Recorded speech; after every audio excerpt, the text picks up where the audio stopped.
Welcome to Dwarven Forge Live. This is On the Anvil, episode 156. This is the show where we take you behind the scenes here at Dwarven Forge. We show you what we're working on. We show you some of the challenges we're facing, and we're going to show you a glimpse of the future. This is the show where we never have any technical difficulties and everything always goes as planned.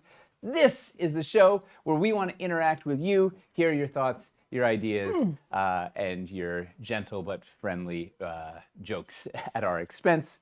But mostly, this is the show where we hang out for the next 2 hours with our friends, talking tabletop and enjoying a frosty beverage. Look at that, I have it on hand, no technical already technical difficulty. Hey, welcome, welcome, welcome, welcome. Woo!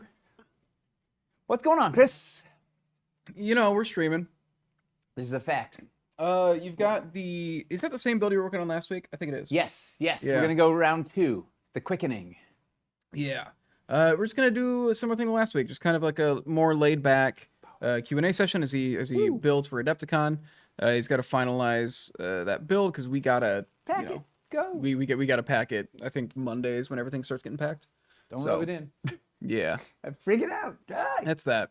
And then, that's basically it. You can ask questions about whatever you want. We're just going to hang out. And then about halfway through, we're going to give away a $50 Dwarven Forge gift card to a random chatter. So. And seriously, don't be afraid to jump in. If this is your first time, hop in the chat. We love to hear from you. We love to hear your experiences. Just be nice. Mm-hmm. Right? We're all people. And we have a wonderful group of people here. So we want to keep it nice, keep it fun. Yeah. What else? Is there anything else we need to? You said $50, right? $50. 50 whole dollars. How's the restock going? Hey, talk about a segue. Jeffrey, did we pay that guy? Yeah, I'm going to get it. What's the thing? Here it is. It's the news.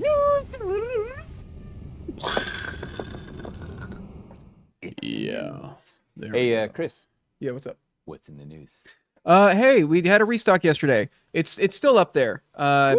Big things were the Mother of All Mushrooms, which was by far the biggest seller. That thing not even close. All other newcomers, right? Not even close. It was we sold over 200 of them so far. And the next highest thing I think was a terrain tray at like 70 something. So it's like the Mother of All Mushrooms like was the big thing, but there's also the I think the large batter bases were the next like big Dwarvenite thing that did well. We got Underdoom, Stairway to Violence, a couple things, and then a lot of cavern passages. There's a lot of good kind of advanced building pieces for caverns in that restock. So I think they're gonna have pretty good legs underneath them. I need to make some new bundles that take advantage of the passages. It's stuff that we haven't had in a while, like the Moam, the passages. Like this is spicy. And man, the batter bases, that's gold. Batter bases have been impossible to get for a long time. Yes. We're slowly working on getting these things back. It's all like hardcore buyers when it's the batter bases that are going, because that's not like an entry level thing. That's as advanced. First of all, you have to have enough castles to make it worth, and second of all, you need to realize that you need them in transitions. Like it's a serious item. Yeah, it's a really fascinating. I don't know. It's fun to be far enough along in the restocking things process that we are getting those pieces that are more advanced building pieces. Yeah. There's been people like asking for them who have had large collections, but it's just like we need to prioritize core sets. All the key bits, and now it's like the fun stuff. It's the goal. And if people wanted things, like where should they go to tell us things that they wish we would restock? There's a restock request channel on the Discord. I pay pretty close attention to that. Largely, what am I thinking? Individual piece? What? Individual pieces? I don't know what you're thinking. I don't know. I spaced. But also we added 100 something new individual pieces. Yeah, a lot of individual pieces as well, which I'm not sure how he selected those entirely. I think it was just like kind of ease of what can the factory produce. Or was that still overage, or did they produce things for I have no idea. It's like a black box to me. It was kind of like a sneaky order or something that just happened. I don't know. I wasn't aware it was happening until like a Yeah, week no, before the nobody really restock. was until it showed up. Yeah. Yeah, so we put a bunch of stuff in there. The serpent orbs like did really well for those. I think we might have sold out of them. They're awesome. It was Individual pretty LED low. lights. There were like lower quantities on the individual pieces, so it might have been factory overage instead of a production run. I don't know. Serpent orbs were hot. We were there when it Yeah. happened. Good to see Underdoom back in. Yeah, Underdoom is like we've got a good amount of Underdoom back. I think Ice is actually in a worse spot than Underdoom now, which is Wow. interesting. That's a first in the history. Yeah, but there's I don't know. There's a lot of stuff planned for this year. Hopefully, so hopefully as the next restock lists come out, y'all will be happy with it. Is the Ice Shivering Springs bundle really sold out? What was in it? Shivering Springs was It had light panels. It had banks. It had a core set. Maybe an advanced builder. it's showing as in stock for me. Ice Trifecta Terrain, Caverns Core Ice, the Styx Phantasmal Filters, and the Light Panel Driver Pack. Could be a bundle glitch.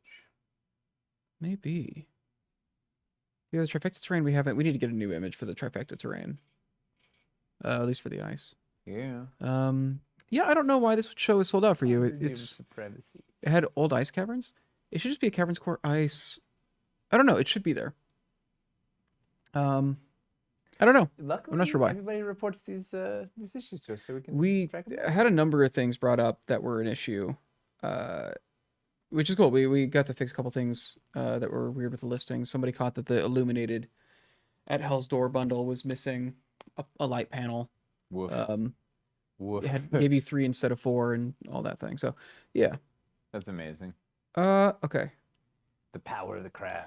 Outside of that, speaking of what Nate's building today, we're gonna be at Adepticon in 2 weeks. Yeah, 2 weeks from what day is today? Was it 2 weeks Wednesday. from yesterday we leave?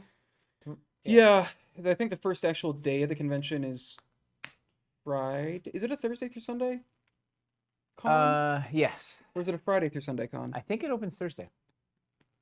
I don't know. We'll see. Right? Because we're flying out Tuesday, building Wednesday, launch. I don't know.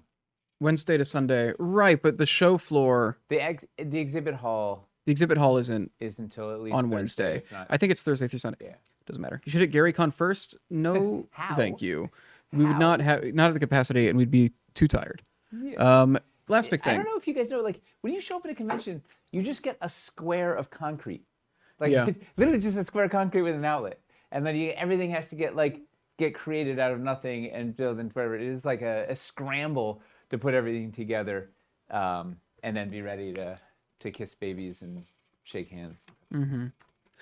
The last thing we got going on, the Dwarven Build-Off is still going. If you want a chance to enter for that, I think it's a $150 gift card is the prize if you win.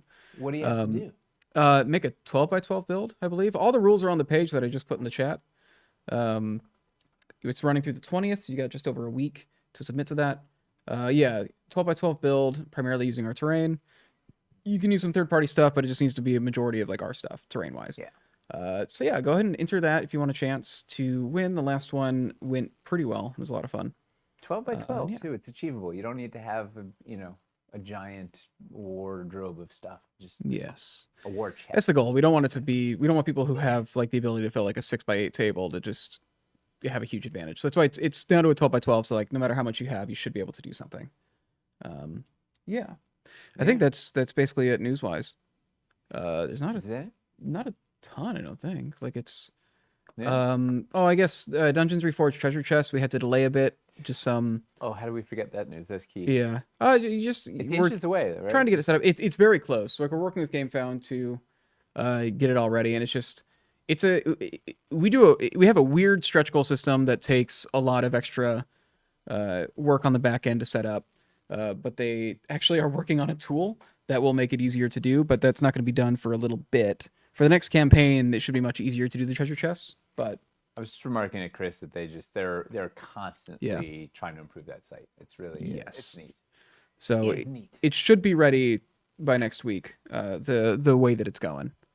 We're pretty close to having it ready. So then you pick your chests, lock it out, and then patiently wait for Dungeons Reforged to show up. And then, hey, Lowtown shipping should be done. If you haven't gotten a shipping notice by now, Oh man. please contact us. Yes. And then it's going to the store on March 25th. Yeah. Which that's also the same day we leave for Adepticon. So what could go wrong? That probably wasn't a good idea. Sweet. Woo. It's probably a bad idea. Maybe we shouldn't have done that. Yeah. We'll find well. out. It'll be Oh, awesome. well. Yeah. It'll be great. All right. Hey, you know what else we had?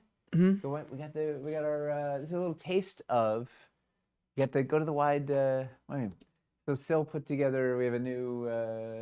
You know why we have a new backdrop? Anybody want to guess? Where are we going to venture down this path? Castles Reforged. Yeah, that really. It should have been in town, but we didn't have the new pieces yet. It's the new Cities Reforged campaign. We're gearing up to start jamming. Start jamming. Yeah, I'm excited. And modular ships, exactly. Mhm. It's the path to the modular ships. Let's make this week. It should be a. You know who's doing the Dungeons and Lasers doing it? Although it's not modular, I guess, huh?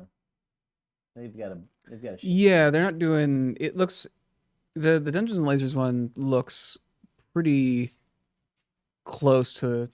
I mean, it looks nice, but yeah, it's not like a fully modular. I think there is going to be some modularity. It looks like swappable accessories or something. Yeah, But it's like it reminds me of Sophie's Revenge, like a cool big old, pirate ship. making a modular ship system is hard. I'm not surprised that nobody's making like a fully modular one. Shock. All right, D-Besh wants to know what we can expect with Cities Reforged. we can talk about that a bit So- today. Yeah, I think we talk about each time, but it doesn't hurt to keep saying it. So it's Tudor. We're gonna go back in and expand Tudor a little bit. So just narrow walls, double high walls, some facades, new corner posts that have the facade holes in them. So we're giving Tudor all the functionality of rustic wood from Lowtown, and all the functionality that Fieldstone also has from Lowtown. So like all of our city, our 3 different city themes will have interchangeable compatibility. So you can, particularly the biscuits, right? Biscuits and facades. Yeah. We are remastering the Imperial Streets to put some magnets on the bottom, so they'll be they'll stick to terrain trays, as well as a couple new pieces to fill out the streets, and then the greenery, grass banks, and pretty bits to spruce up your city or make a little quaint village or whatnot.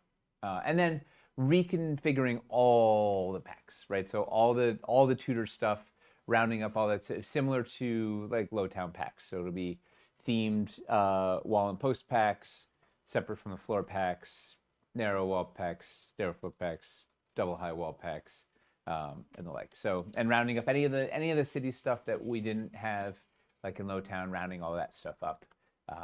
So we'll have the whole city's collection will be overhauled. It's gonna be great. And then all like a lot of those pieces that have been like just ridiculously difficult to get, dressing and such, a lot of that's being made more accessible. Like a lot of you want that dragon head magnetic wall accessory, like that's going to be in a pack that's It'll be there. easy to get. Yeah. Tyler's literally working on it as we speak. They're putting it all together. It's gonna be a great combo. What will not be in it will be an appropriately buoyant modular ship. Sorry, Hoppy. We will not have a ship that you can actually float down the river in.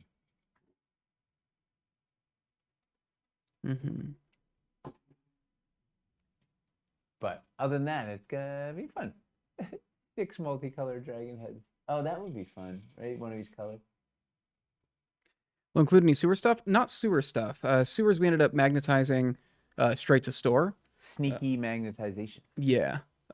So, while we're updating the streets with magnets and stuff, the sewers already had that done. So that that helped us keep down the piece count of the campaign a bit and opened up some other stuff that we could do in the campaign. What we've been endeavoring to do since Lowtown, smaller campaigns, more reasonable piece count, so we can get stuff through production, through fulfillment, more quickly with better quality control. Okay. No new doors currently. for Tudor. Because Tudor already had 3 doors. Well, there's the narrow, right? So there is the narrow door. So I guess that is a new door. So I lied. See, there we go. Oh yeah, and high double doors. Okay, so other than those 2 new doors, there's no new door options except for those 2. Yeah.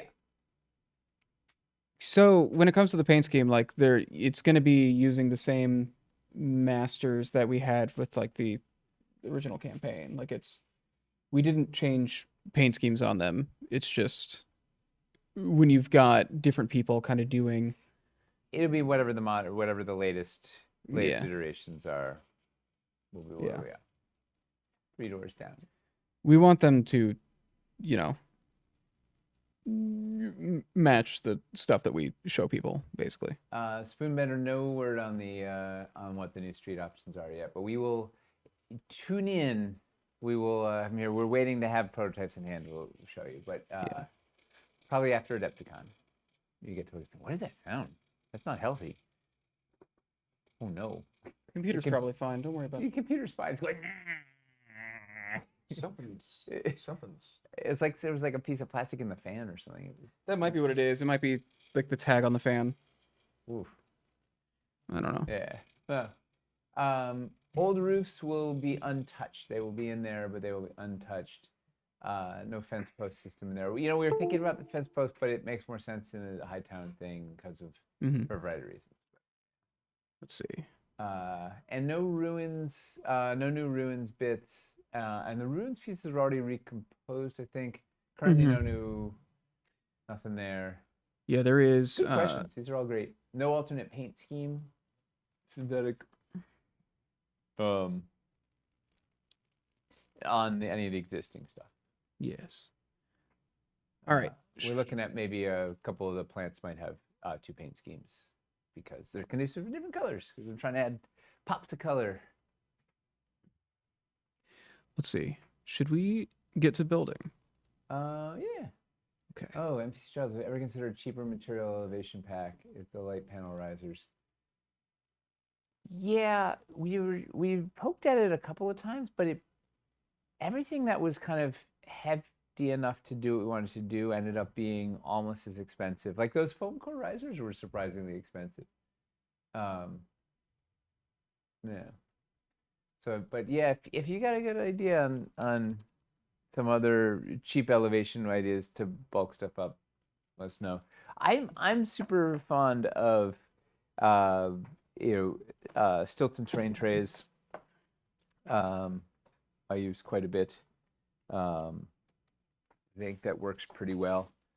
But yeah, maybe there's something even better.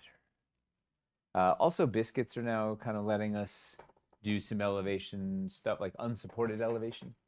So, possibility. Ooh, what sidewalk backfills are you looking for, Tolorian? I'm assuming that means like diagonals. Oh, probably so that you can build those Like the diagonal room or... in line with sidewalks, like you did with cobblestone, I assume. Yes, we have to have those for the little diagonal action. Oh, someone said, what's the timeline? This summer? When does summer start? I think summer starts in June. When does summer start? Yeah, so Does it start in June or in May? It's going to be in the summer. We will be in summer of this year, even. Yes. 2025. It'll be summer exactly. Yeah, that's the general. I was about to take a drink out of the Hellgate. That would have ended poorly, I think, for all parties involved. It was like the right height, like that. It's like, yeah. June 20th to September 20th. Yeah. So yeah. Summer. Around early summer. Do they still make gator foam? They do. Yes. Okay. But you know what? It is expensive. Weird. Yeah. You'd think it seems like the kind of thing that would be really cheap. You'd think on paper, and then you realize it is like it's stupid expensive. Yeah. Should we we're taking questions. We can build questions. Yeah, we can do this while we build. What's up? I have a question for the chat while we build. Well, okay, first I'll talk about what we're building on. Then I'll toss a question. All right. To the chat. So this is 2 foot by 4 foot build for Adepticon to show off dungeons and glowy lava. I don't know why some of these light panels are not glowing now. After they were glowing last week, and now they're not. So I don't know. We'll have to figure that out. And last we left our intrepid adventures, we had some magma in the middle, and it wasn't feeling integrated enough. So since last week, I knocked out this 6x8 section here. Actually, even more. So it was 8x8 section here. I turned it into dungeons, so it's kind of jutting in. Let me see if we get. Those aren't Dwarvenite pipes, right? Those are still our prototypes. Those are still prototypes. Yeah. We're about to get inches away from the Dwarvenite, though. We've got a shipment on the way with a bunch of the finished Dwarvenite pieces. So added dungeon stuff, 2 inches of dungeon stuff along here, then 8 inches here, and switched to, it was going to be all sinister, but realized there wasn't a lot of contrast with the sinister, so I switched to regular dungeon here so we get some good contrast against the hellscape, and then doing a little raised sinister area, so then that will pop because then it has contrast against the regular. Trying to get it to read, especially as people like walking by and whatever. It was all dark, like the dark lava next to dark sinister. They just all look kind of dark. This was a fun new bit, right? Putting the sci-fi catwalks around the sci-fi catwalks are around. They're around the acid furnace on the dread pedestal, right? So that's just like a cool frame to make that feel like, right, it's like the little causeway you can walk around and mess with the machine. And also just like a great place to throw somebody into lava, get in a fight, whatever. And then, yeah, so today I thought we'd work on the left side close to camera and start building that up. But my, Finley, yes, this is going to be, so over yonder, this will be the Demon's Maw with Light Puck behind it, vertical to get people's attention. Yeah, 100% agree. And then we'll put we're gonna do there'll be a reliquary in there and some other fun bits. So a question I had was, so GameFound has a new feature. What's it called? Like the end game, right? So at the end of the campaign, if you have end game activated and the campaign's about to end, if somebody pledges, it extends the end of the campaign. Is that correct? Yeah, my understanding is it adds 10 minutes on every time somebody pledges. So if you just keep getting people coming and pledging, like it can extend for a while. Can they add to their pledge, or they have to be a new pledger? I think it's also if they add to their pledge. It doesn't have to be a brand new pledge. Can we set a threshold? Like if they only do $1, does it do it, or does it have to be like? I think it's just any activity. Oh wow. I believe. So that's the question: is does that seem like an exciting? Would that be a thing that's appealing? The thing that Chris pointed out immediately was like, wait a second. So like, if we're doing this stream, we're like, great, the thing ends at 7 o'clock, and then you guys keep throwing money at it, like it goes on for another 4 hours. Like that might maybe not be the greatest scenario for everyone, or is it? I don't know. I'm curious what everybody thinks. The upside is clearly just it lets somebody, if somebody like the people who inevitably like just miss the campaign, which there's always like a couple somehow. I don't know why, but that always happens. Right? It would let them get in. No matter what. There's always like, so it would let them still get in that sense. The other thing is like if we're trying to make like a run to a final stretch goal. Yeah. It could allow for that. But I don't want to be here till midnight, so like I don't know where to. That's the thing. Yeah, and it gives people the power to just like keep this going forever. Keep this here. With campaigning getting on the pledge manager, that's true. It's just it's like when a campaign ends, we basically have to be down for 2 weeks while the money clears, and then we can open things up for late pledges. This would let somebody like still get in, but we still would have a 2-week down period afterwards. It's I think it probably wouldn't move the needle for us too much, just because we're not like if we had like a more mainstream appeal, maybe. Also, If it was a thing where like people could randomly come across us and like anybody could randomly come across us and want to pledge last minute. oh, I need some dungeon terrain. But I just don't think that's really the kind of campaign we are, I guess. Also, it's not like a stretch goal of Palooza. Yeah, if we Like, I feel like it makes it more heartbreaking if we don't hit the stretch goal then. yeah, if it goes on for an extra 2 hours and we still don't hit it or whatever. Yeah. For sure. I don't know what we would do to really make it worth that extra time, I guess. I don't know. Well, that's the question. Does it seem interesting or fun or like, is there a reason you guys could think of us for extending the end game? Like what would it buy? Yeah. I think the reality is it's probably not going to it probably is not going to have a massive it likely would not have a massive impact either way. Most likely. But it could be a really cool if we weren't. Oh man, I don't know. It could go on for days. Yeah. Only seems worth it with a cap. And so that's the thing. Like part of it is you can decide to we can pull the end plug. the end game. You can say like, all right, we need to go. Who ends the end game? Yeah, and then you can say like, all right, we're done like extending the timer, and then those last 10 minutes will run out, and then that'll be it. So you can cut it off when it's time to cut it off. Could we say, okay, it's unless it goes up by $1,000 in the next 10 minutes for cutting it off or something? Like, can you, or is it just a manual switch? I just don't know if we would get anything more out of it that we're not already getting from the finale streams that we already do. Well, and also I feel like sort of the nature of crowdfunding is changing. At least the way we do it is changing a little too from the old days. I don't know. We're also, we're a scrappy small company, but we're not with a heart of gold. We're not two guys in their garage. No. Doing like with the dream project. Like we're not that scenario anymore. Like we are an established company who does this on a regular basis. It's not like Trench Crusade, right? Which was like just a handful. Yeah. Of Trench Crusade just had like a I don't know, maybe we can do this and get a a few thousand people to show up and suddenly it's millions of dollars.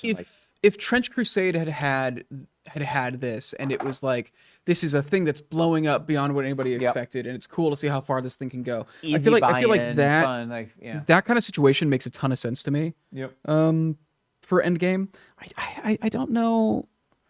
I don't know that it does much for us. I don't know how much it really buys us. We already, I don't know. You're actually 3 guys in your garage? Yeah. A 2 garage. Yeah. 2 bay garage. Really? Yeah.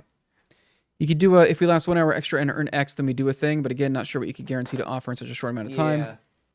It also, it feels like a thing that's also in that sense, like easy to manipulate. If somebody could just like add $10 to it or whatever to keep it going. Yeah. Like, I don't know. I think it might just not be something that fits us.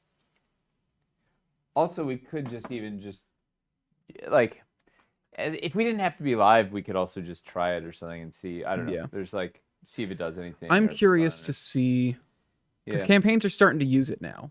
I'm curious to. I should pay attention and just see what the horror stories are. Watch a campaign that uses it and just see what the vibe is like there. Yeah, those are the sinister ancient pillars, Jeffrey. Love to see a lava tile that didn't have banks on the side so that we could make a huge lava lake. That's basically what the terrain trays are for, really. A lava tile that didn't have... It's basically an open... Oh, just lava. Like I guess... So I guess... Sculpted, like a river that wasn't a river. I see what they mean. Just yeah, a way to do like an open lava lake. Okay, so that is different than just using a terrain tray. You know what? You can use the texture mat, the lava texture mat that was in Dungeons Reforged on top of the light panels, and it goes and gives you a lot of it's a lot of quick coverage. It's not sculpted, but it has that texture, and then you can put the light. The light comes through it. Mm-hmm. At some point, we will go back to Hellscape and add some stuff. It would be cool, right? If we then had lava lake tiles that were right, these could transition into lava lake, very similar to the old caverns, the resin caverns river and then into the caverns lake. You know what we really need if we're doing Hellscape though is elevation. Oh man, Hellscape needs more changes elevation. Are not friendly currently. We got the natural bridge in. That's something, but it's not. Yeah, but it doesn't help building. We don't have up. cliffs. We don't Like, have I wanna- the yeah, the entrance riser in Hellscape would be really nice. be killer. Just all the elevation blocks and the just anything that you can transition up. We're getting ice. Man, Hellscape was so weird because we were just missing so many core pieces. Yes. Which is why then we did Hellscape Reignited, and that was good. But it still needs more. It had all these specialty pieces, but was missing a lot of the basic pieces, and now a lot of the advanced pieces it still needs. Ice and Underdoom are getting caught up, but Hellscape's just harder to. Hellscape is a bigger financial commitment to update than Yes. Ice and Underdoom. Also, we just have a lot of lines to support. It's a lot of hungry mouths. Yes. All right, let me see. Elevation, yes. Elevation. Imagine if you were a smaller company selling an item for $25. Every 10 minutes gets you another 25. If you keep going, that's 150 an hour and could be another few grand in sales. Yeah, Totally. I think Endgame is great for those smaller, like passion projects, like somebody launching their thing. I think it does just fit those scenarios better than us. Only advantage I can see is where people pledge very last minute or second on a campaign, and sometimes due to internet lag, miss it by a few moments. So an extension to capture those is a valid thing. Yeah. Yeah, and I guess the question is just how many of those people are out there? Is it two? Is that worth 200? Yeah. Given our generally lower backer count compared to other projects, I don't know. I feel like it only matters for projects that haven't yet met funding goal or are like super close to a stretch goal, and I wonder if that's a decision you guys could make on the fly. If you're really close to a stretch goal and there's 20 minutes to go, activate the feature. Otherwise, though, people can just late pledge. I think you can opt into it after the campaign has started. I think it's not something you have to decide from the beginning. So you can turn on. You can If activate the something- end game. Yeah, if we really want to angle for something, I guess we could try it. But we're trying to move away from having what am I thinking? We're trying to move away from having stretch goals that we may narrowly miss at the end. We're trying to not have those potential heartbreaks as much anymore. Need to do sculpted rivers before going back to Hellscape. I mean, that's the thing. There's a lot of different directions we want to go. Hellscape Stairway to Violence, maybe. I mean, you got the Pedestal of Pain. That'd be cool. You know, we got to do Pedestal of Pain and Underdoom. That's what we got to do.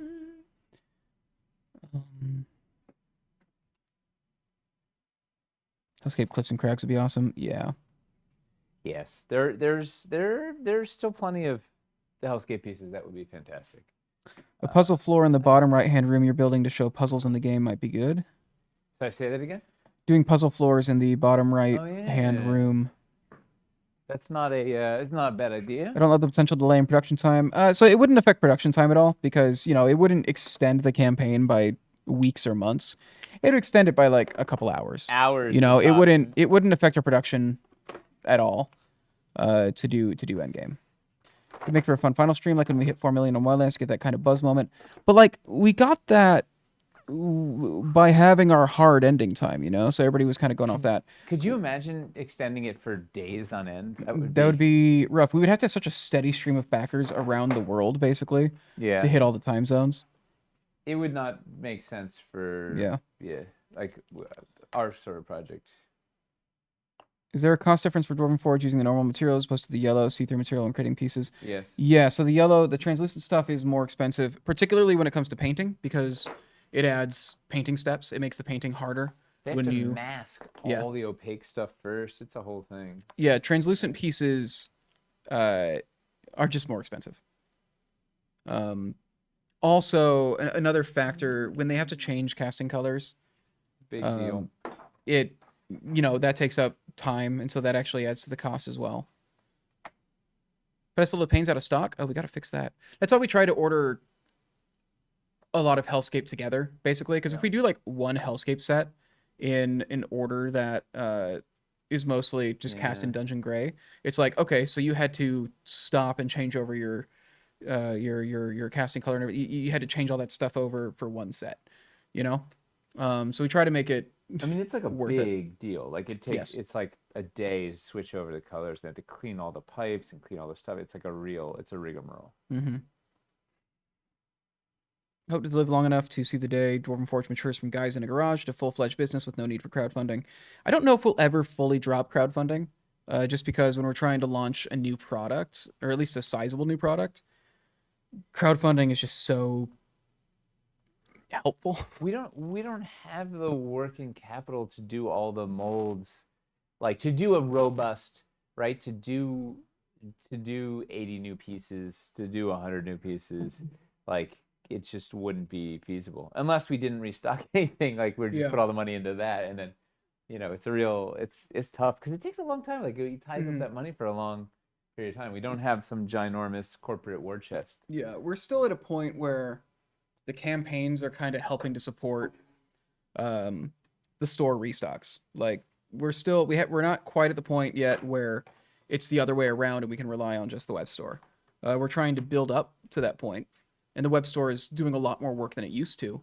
But we still, if we pulled out crowdfunding right now, it would severely limit what we could do. It would hurt our cash flow like a lot. We would have to just do very small little, Yeah. a handful of new pieces Yeah. at a time straight to web store. You guys looking for an angel investor? We're looking for a lot of angel investors. That's why we do crowdfunding. On the You literally buy nothing else in my life in this fashion. Yeah. If we made our product in a different material, maybe we could change to it. win the lotto. But I think it's just the reality of what our product is, what our production process is.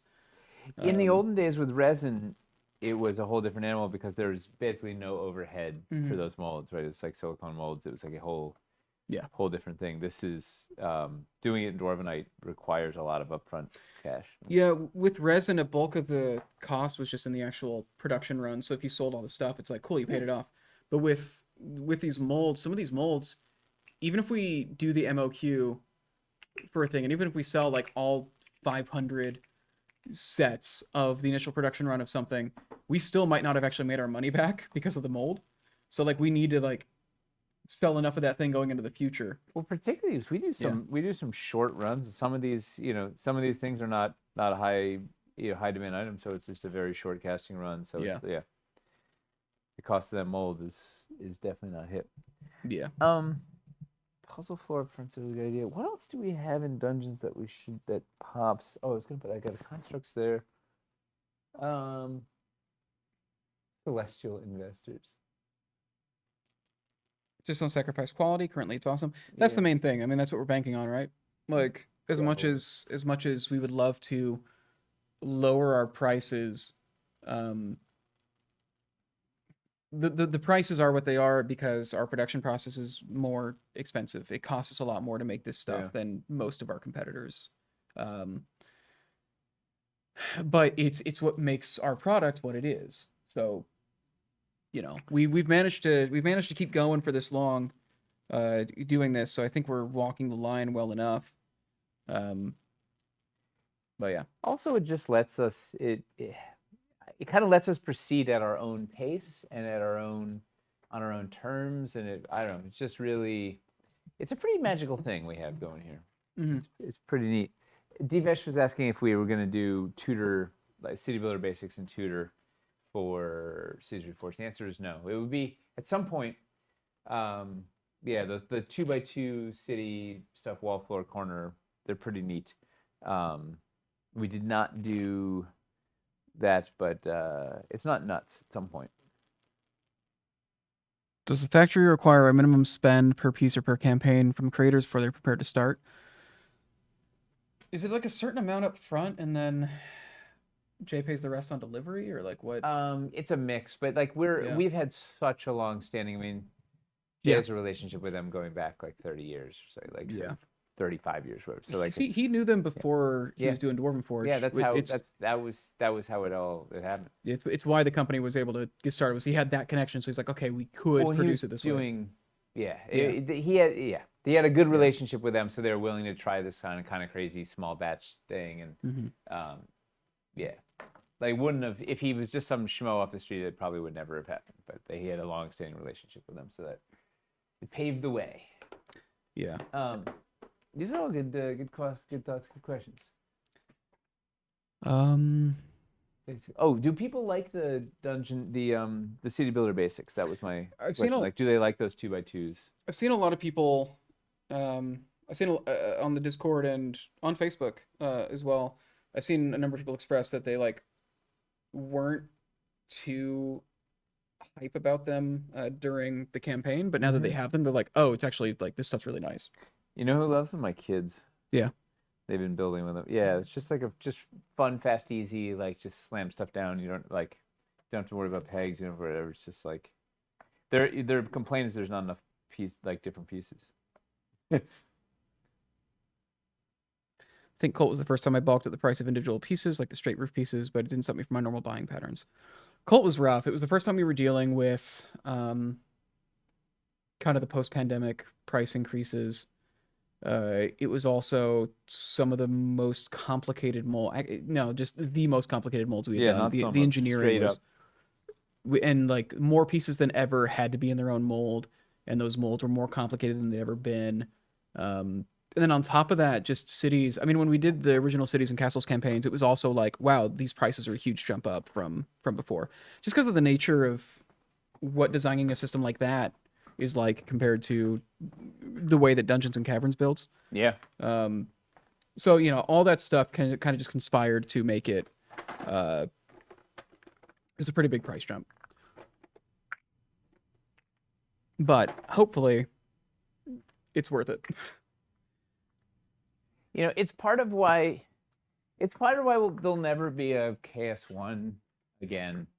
Right at this point, the way pricing works, the fact that it's like we're a real company now with real employees, a web store and an infrastructure and all like this stuff. It's like what all you're needing to do is mass produce 30 pieces to make enough money to make more pieces. That's a very different thing than you're trying to support a core team to be able to work year round. And a company and a web store. The company, keeping a web store restocked, having actual keeping customer all support. that going, having stuff, rather than just trying to make a thing exist that didn't exist.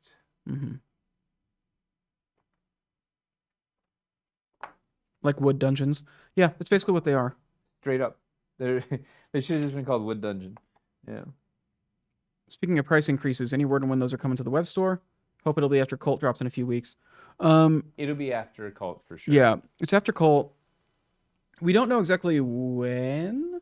The biggest thing being that, like a large part of the reason why that's happening is the tariff situation, and that just seems to be changing every day. So it's like it's just madness. Yeah. Yeah. We currently, I know that the plan is before Cities Reforged, but there's not a hard date on it yet. Probably sometime this spring would be. Yeah. Spring starts on the 20th of this month, I think, right? March 20th. Yeah. That would track. Yeah. So it would be sometime this spring.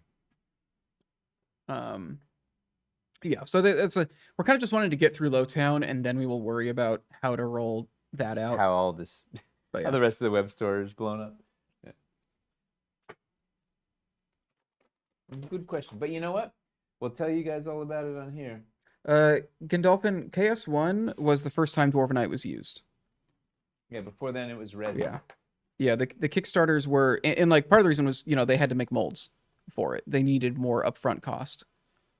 Resin molds are super cheap in comparison. Yeah, it required actual like factory tooling and steel molds, the whole kit and caboodle. And enough demand to do a significant a production run. Any idea when the store preview will be up for Cult? Probably next week. Probably. It's gotta be, yeah. Jay's planning to. We're almost done getting all the stuff ready. Jay's planning to have it up on our test site, I think on Friday, so that we can look over it and make sure everything's working. So the preview will probably go live next week unless there's something super wrong that is going to take time to fix. Super wrong. Um, I think at this point, I mean, Letitia's been so ahead of it. I Mhm. feel like I can't imagine something super wrong, but we'll see. yeah. Yeah. I'm pretty sure.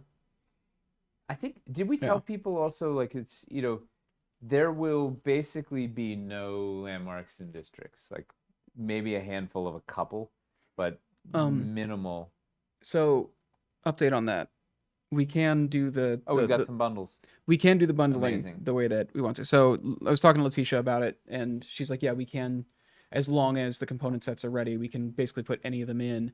But we've got to reserve them for those so they don't. No, we don't need to reserve them. They'll just disappear when a component set is sold out. Got it. So whether it's through a component set or whether it is through the bundle of the landmark or district. So Well, she said like we could won't put be able them. to have all. We won't be able to have all of the No. landmarks and districts, but that gives No. us, at least we can get some favorites up there. Yeah, I think the plan is to try and get a couple that have a good spread of different Yep. pieces. Variety in there. across them. Yeah. Because then they're also not cannibalizing each other. So what we're saying is that we didn't order very many. Like, we're down to like single-digit surplus on most of the landmarks and districts, but because they're all made up of component sets, we have a lot of the component sets in general, so we can then make those districts or landmarks using those component sets.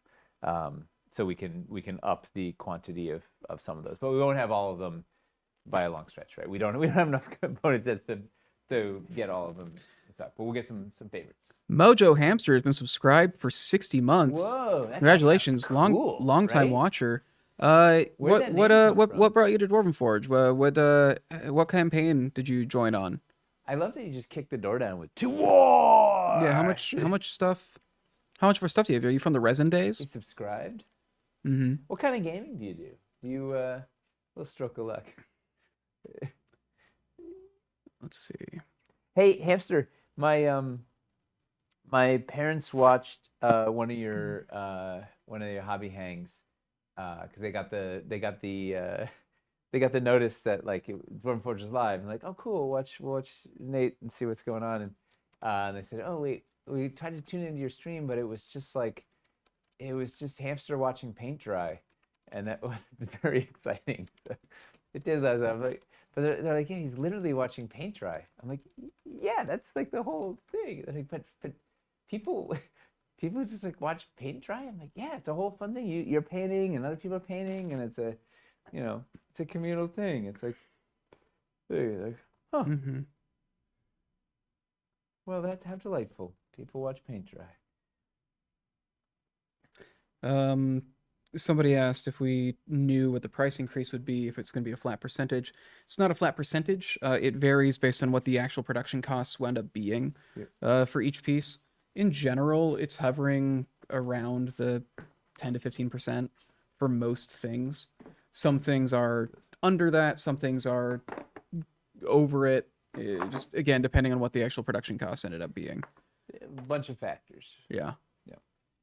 But not more, right? It would cap out at max would be like maybe 20% would be a crazy hike for like a specific thing. But there's something like the Phantasmal filters wound up being like a 30% increase or something. But it's because, but like, that's like those were like it was like a $16 to begin yeah, it was like a with, $16 pack. So like Yeah. a 30% price increase was not much. Yeah. So, it goes up to $20. Something like that. $21. Yeah. Yeah. So it really, it's not a flat percentage. It's just, we do our best to try and estimate the production cost before a campaign and base it off of that. And then through the course of production, sometimes the factory's like, oh, this wound up being harder than we thought it was going to be, or this wound up being easier than we thought it was going to be. We're never 100% spot on, but we're getting a lot more accurate. What was the most off we ever were with a price prediction in a campaign? I remember Crystal Caverns wound up like Crystal Caverns was destroying us. We severely underestimated it. There was, I can't even remember now. There's so many there's been a couple that were just absolutely way off. Like Where it's like, oh, we sold this at half the price we were supposed to. Yeah. Like Yeah. there were some rough ones. Well, there were a couple like the double door pack from Dungeon of Doom was like half price or something. It should have been Mhm. what was the other? There were a couple other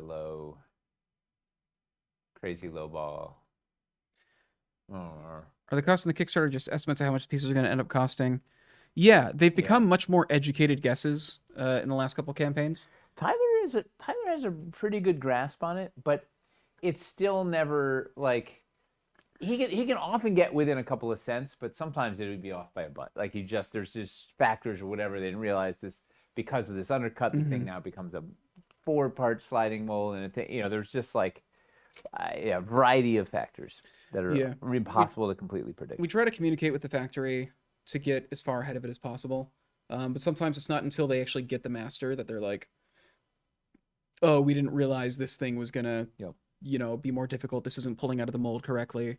Or it Um, needs a special frame to cool, and like because a lot of these they have to build a thing that they then put it in after it comes out so it cools and doesn't warp when it's cooling, and those require custom like it's just it is a very it's a moving fast moving target. it used to be a lot more haphazard than it is now. Mm-hmm. All of Dwarven Forge was more haphazard. Yeah. uh there's here um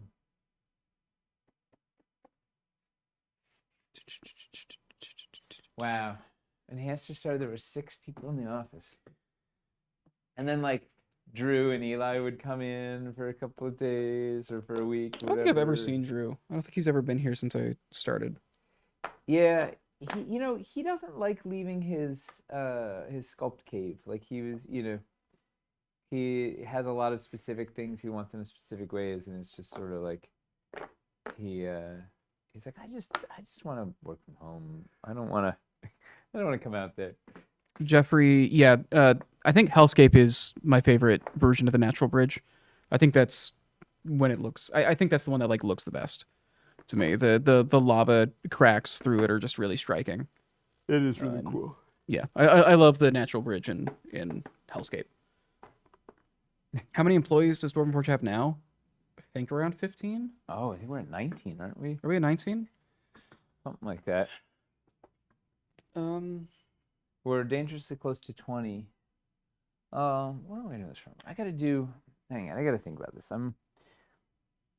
My general MO when I build it is I just sketch out like do a quick thing first and then keep iterating and changing and whatever. Just get like a shape out and then I keep going. But I feel like this wants to be the front wants to be little rooms and stuff. Oh, let me get some pieces. Maybe I should do vaulted over there. I don't really vaulted.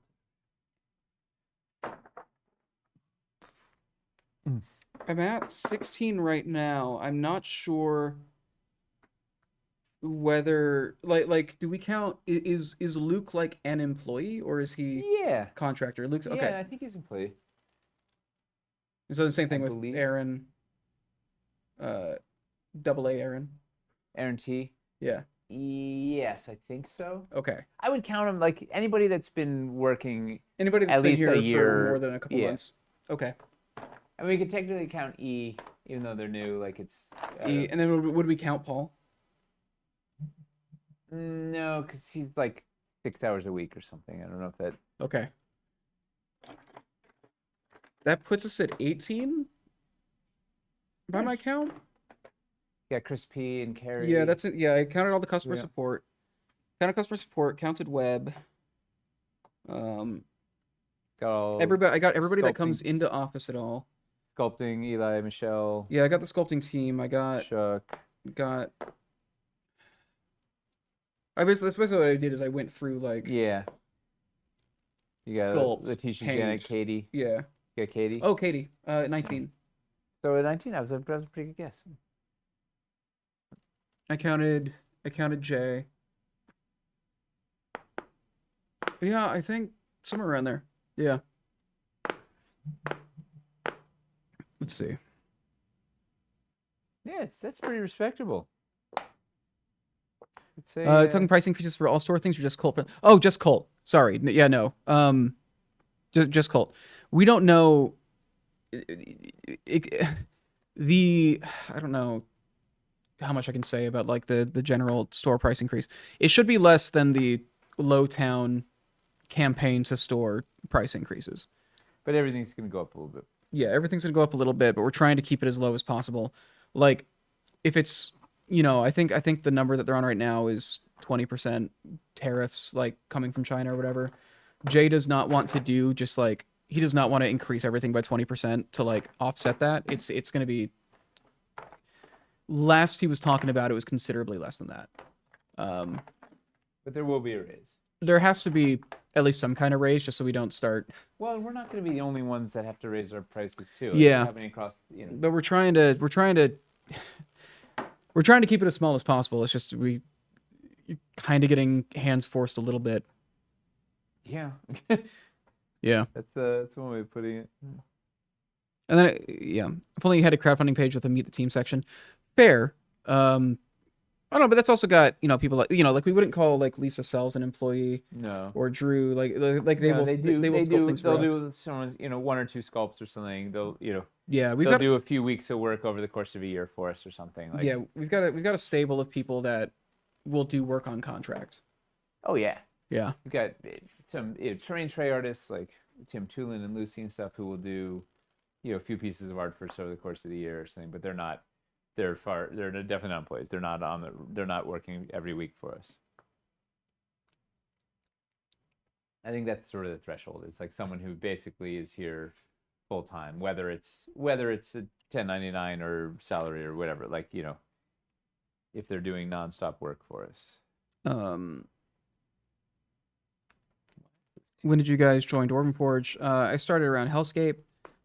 Nate. Well, I was freelance editing starting early 2019 and then started doing more stuff with Hellscape.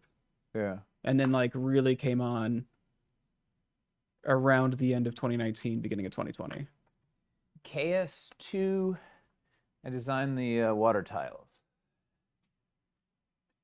So that was whatever. Those pieces you won't restock? Yeah. That's it. You gotta kill your darlings, right? Yeah. If you hadn't designed it, we probably wouldn't hate them. Yeah. Oh. So when was it? What was KS2? That would have been 2013, 2014. Because KS1 was 2012?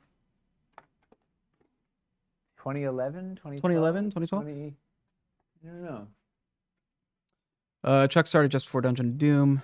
Yeah. Michelle was sculpting in cities. Hypothetically, if tariffs don't happen and or go into effect and then go away, will prices be lowered or is this permanent? It probably wouldn't be lowered because part of it is also that just with general inflation, we're going to need to raise prices at some point anyways. The tariffs are kind of just pushing it to happen sooner and potentially being a little bigger than we would like. It's hard to say.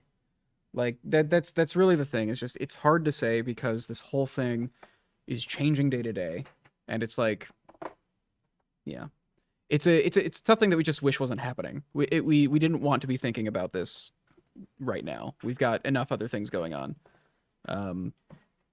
but we can't get pushed into operating at a loss. No. Yeah. Most people go back to. Tim Tulin does stuff for us, yes. Yeah, he's awesome. Yeah. We most people that work here end up working here for a long time. Like pretty good retention. Like it's definitely a right, we have most of the folks here have been here for a long time. Mm-hmm. I use those water tiles all the time. The water tiles have some huge fans. Yeah. Kind of hard to imagine any kind of remote chance of stability right now. We just kind of gotta wait. That's really, unfortunately, we have very little say in what's going on with it, and so we kind of just gotta. Yeah. Unfortunately, we don't have a direct line to anybody that matters in this situation. I had no idea he's our guy for Adepticon. Great artist. Yeah. Oh yeah, we're aware of that. Yeah, he's kind of gone dark for a bit because Every time he's he has in to the thick do of Adepticon. every time he has to do Adepticon stuff, it's like now he's having to budget his time differently, and yeah, Yeah, he's yeah. awesome.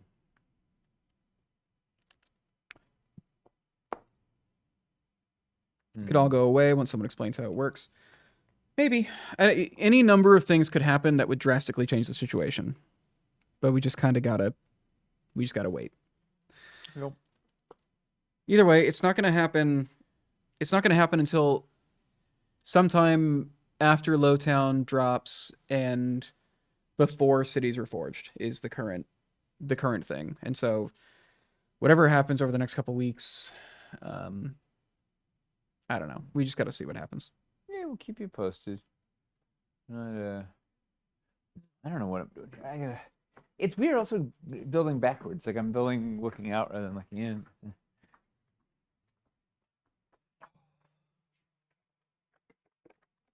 What are we doing? Water tiles are my go-to. Probably use them the most. A lot of people really like them. It's really what it is. It's just kind of an aesthetic. There are people who absolutely despise the way they look. There are people who are super into the way they look. They just have a strong. Are you talking about They've the got a water strong tile? aesthetic. Yeah. Still on the water tiles. You know. I know you're not a fan, but there's a lot of people who Yeah, really like them. Well, here's the thing. Like the pop, the contrast is fantastic. The fact that there's no texture on the top of the water is lazy, and the lines are too regular for something organic, right? It was like a first draft that got pushed through. Like they need some they need some refining, because it's just like this curve is a perfect curve. There's so many little choices. Then the paint choice is just crazy town. But they build fast. They're very very satisfying to build with. I would say the design is quite solid. Yeah, it really is the texture that's like the main Yeah, thing that's kind of just incongruous with, like, I don't know. You compare like this lava to the old lava, the like flat. it's literally Yeah. flat, right? Literally flat. Like this is like you got. This has like this is it's sculpted. This has texture. This has life. This is Yeah. like, yeah. There's certainly water tiles are very fun to they're very fun to build with, right? They I don't know. There's something very satisfying. They line up. You jam down. Like you can make things that look neat very easily and quickly, which is great. But yeah. I think the biggest issue with just doing sculpted water rivers and the way that we did the lava rivers is that you would want those rivers to be able to go into a lot of different environments, and that would mean they'd have to be some kind of, I don't know, if we sculpted them, like they would have to only work in caverns or only work in the wilderness or something, unless we came up with a system where they somehow still functioned, but you could lay whatever banks or ledges over them you wanted. And I don't know. Yeah, we'll get It's a there. whole thing. They'll happen at some point. There's some cool. We got some options. Yeah. With with the magma rivers, it's easy because we can go like, well, just Hellscape. It just has to be in Hellscape, and that's a lot easier. Alt paint schemes then? No, because you'd want like grassy banks, and you'd want rocks, you'd want yeah. Like it's that you'd want different texture sculpted in, because you couldn't have the same sculpt work as a river going through a cavern and a river going through a forest. Not unless we got incredibly creative. Hey, And we haven't done that yet. Do we have to get creative? Oh boy. Let's see. Textured water maps look really good with the banks. That's the nice thing, though. Those like negative space, you can just lay whatever banks or ledges you want over it, and it just works.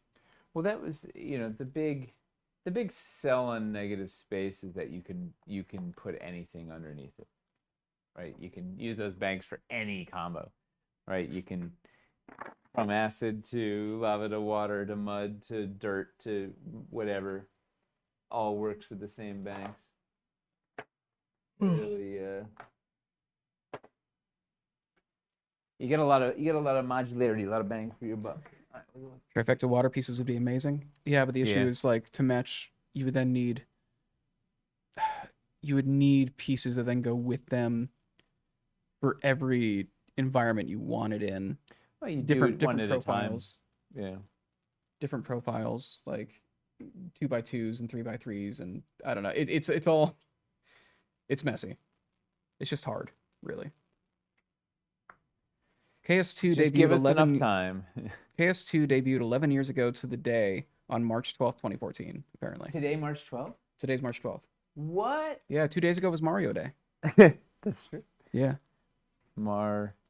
Yeah. Wow. So it was 12, they said 12 years ago? Or 11 years ago? 11 years ago, 2014. Wow. So we were both off. We need a giveaway word. When is Luigi Day? Luigi doesn't get a day. He got a year. He got a year. And it was really underwhelming. There's a Luigi year? The year of Luigi. That's going to be the giveaway word. Year of Luigi, all one word. If you want a chance to win a $50 Dwarven Forge gift card, type Year of Luigi in chat. Is that like an internet thing? No, it was a marketing thing for Nintendo. They declared a random year, the year of Luigi. I love it. And they were like, yeah, we're going to have a ton of stuff happen with Luigi. And it was like... One thing. Oh, I think he got... Was that when the 3DS Luigi's Mansion came out? But it was like they did like a Luigi skin of an existing Mario game. It was all like a bunch of just very underwhelming. It was a couple of very underwhelming things. The minimum amount required. Yeah. That's disappointing. Poor Luigi. No respect. I could get us on a watch list. Good.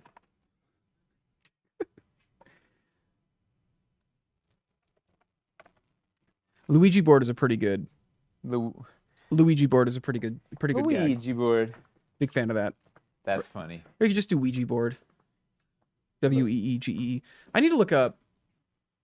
What was it that they released on the? Because that was like the big joke is they made this huge deal in a presentation about it being the year of Luigi. Year. And then the year of Luigi ended and they were like, we got like 3 like really lukewarm things. Woof. It was 2013. Wow. What, the year of Luigi? Yeah, because it was Luigi's 30-year anniversary of his first appearance. Luigi. Yeah. So what are they? Man, what was it? Year Luigi games. Yeah. So Luigi's Mansion Dark Moon. It was the second Luigi's Mansion game, and it's the one that people cared about the least.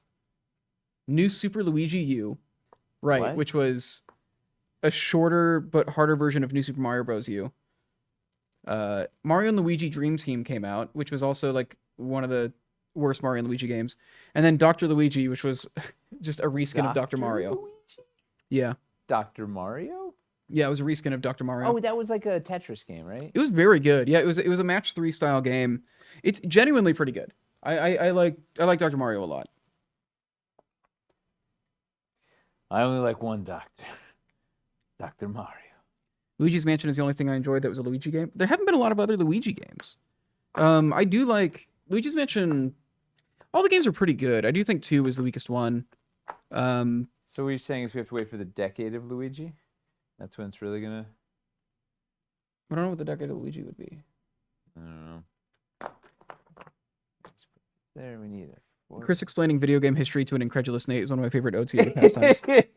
I mean, it's an endless well. The amount of internet things I live view. It surprises me what niche video game knowledge you will have. Yeah. But then you will just have a complete blind spot on something that absolutely should have been in your zeitgeist. Yeah. Like for when you were... No, it's a really patchy... Same with all my pop culture knowledge, my television knowledge, but there's these weird gaping holes. Like it's very patchy. It's all over the place. Like I think you knew. God, what was it? You knew Ocarina of Time, I think. Yeah. But then you didn't know Link to the Past, I think. No, I know Link to the Past. You That knew Link to was the Past? number. Wasn't that 2? Wait, which? It was the fourth 3. one. Yeah, Oh, 4. yeah, 'cause, yeah. Link to the Yeah. or Link's Awakening happened before. Or no, Link's Awakening was after. No, I thought Link to the Past was 2. Yeah. I think Link's Awakening was after Link to the Past though, because I think they kind of used Link to the Past design. Wait, because Link to the Past was in 1991 Yeah, or 1990. I think. Yeah. Zelda was 2. Because Legend of Zelda, then there was Adventure of Link was 2. Oh, And then I think it was yeah. Link to the Past, then I think the Game Boy, I think Link's Awakening was like came out after Link to the Past. It did. It's pretty close.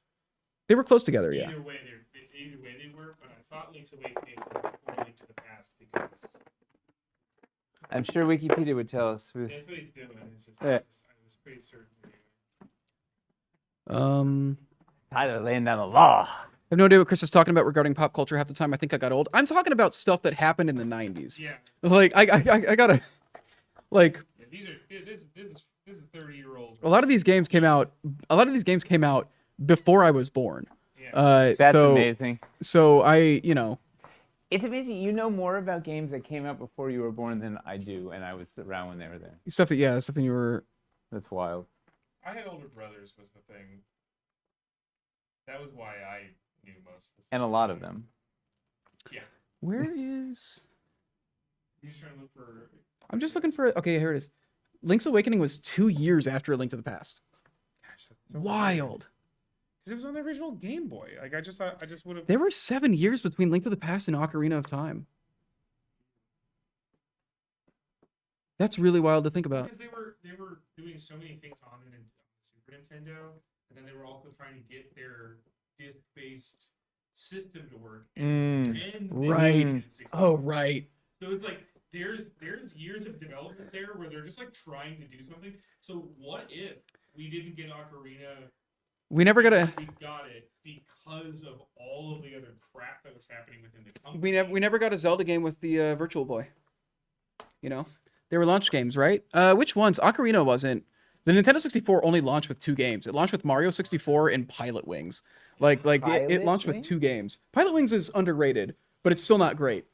Like it's underrated and underperformed. It got like an F, but it should deserved a D. It was like, yeah.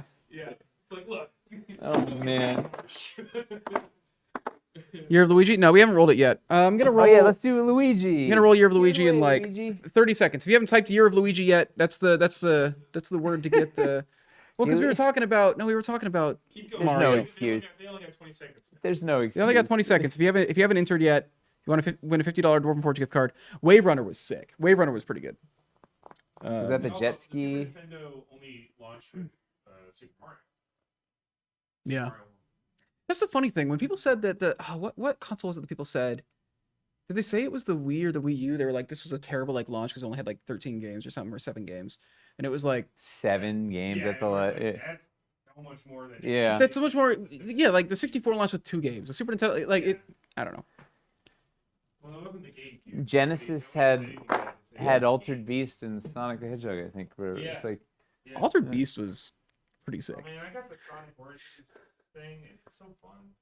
It's like, God, like looking at some of the the Japanese manual is so much cooler than the American manual for that game. Huh? I've Which is, never like, I've never not looked at the it. case for something like Legend of Zelda. Legend of Zelda had a really cool manual yes. everywhere, but like We're rolling Roll it. this giveaway.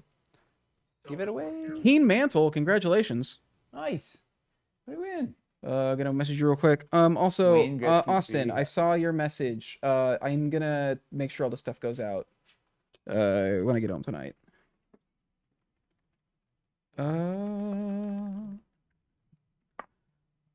What was somebody say? Somebody said, yeah, but one of those was Mario 64. So I think Mario 64 is overrated.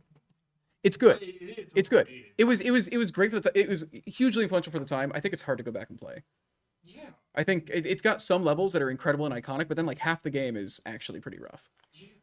You've got Dire Docks. You've got a lot of levels that are just not fun to play. Dire Doc. It's also weird when I think about the game. I can only remember a few levels Mm-hmm. because then I like start like remembering. It's like, oh wait, it's because you have to replay some of them too. So like you have to replay them and go in different paths. Oof. And it's like that's to me almost how they got away with some of the. They were learning a lot and they were inventing a Yeah. lot. And so that's the thing. Like they just hadn't learned not to do certain things by that point, because they were creating the 3D platformer space. Like, And you've got to you know. do it to figure out what works. soundtrack alone is incredible. Yeah, the soundtrack's really good. I just think like when you get into the second half of the game, most of the levels are like not actually very good. There's some phenomenal stuff though, like the Bob on Battlefield is an incredible opening level. Bob Battle. Bob on Battlefield, and that's also like one of the best songs in the soundtrack too. Like there are some very good things. I think like most of the good stuff is front loaded though. Yeah. I feel like I was also like, here's the stuff that works. Yeah, you get into things like it's the things that we actually put ages on. you get into things like Tall Mountain, Dire Docks, and it's like some of these just like don't. This just doesn't. I don't Yak know. missed the giveaway. Oh, you just did. I'm sorry. Well, there's always next week. Next week I'll explicitly make sure that you're there. you're around for it. Yell about. Altered Beast, dude. I want another ActRaiser. Well, they did a remake, didn't they? It's not the same thing as a new ActRaiser. Yeah, I get that it's not a new one. Jeez. I never played. They made I never played the sequel though. The second one's not that different. No. Not that much better. Here's the thing. Like, I think that- Actraiser one is great. here's the thing. Like, it's not. I think the first ActRaiser is also not great, but I'm addicted to it. I love it. It's great. What are you talking about? It's not. The great. boss rush at the end doesn't actually. Awesome. I don't know, man. I don't. It's a challenge. it's a very cool concept. And you're gonna sit there and play Dark Souls. You're gonna like play all those ones and be like, Dark Souls is well balanced around it. Oh boy. I don't think ActRaiser's. It's not well balanced. ActRaiser is just like incredible. ActRaiser is incredible in concept. ActRaiser 2 took out the sim elements. So what's interesting is I think the first ActRaiser didn't use its sim elements as well as it could have. That's why I want them to make more. Is I'm like, this idea would be really cool to see keep getting developed. Yeah. Yeah. That's what I mean. Like where it's like it's not. Actraiser 2 isn't doing better than Actraiser 1. No, apparently it cut out the sim elements But it's entirely, not which I think was one of the. It's not doing things bad. Like it's just Yeah. doing that again. How often does Nate do a build and determine that there's a new piece that needs to be created to fill a gap he has when building? I don't know if it's usually Never. a new But piece that needs to be created. I think that happens during campaigns more than. when we're working on the pieces, like we're trying to figure out what to put in a thing. We'll definitely talk about deficits in the system. Or when you're building with this, like with this corner fill, like this dungeon corner fill thing is like a thing that solves is a building challenge. Like, oh yeah, this is something that'd be awesome to have. And then sometimes it applies to other biomes when you're working in there or whatever. So there's definitely stuff that you encounter when you're building and realize, hey, when we're doing another system like this, we should make sure to think about that. Much of the Reforged have Yeah. also been in that same framework of Yep. here's the things that we learned while building over years versus necessarily one time. Oh gosh, I was building and I really want this thing.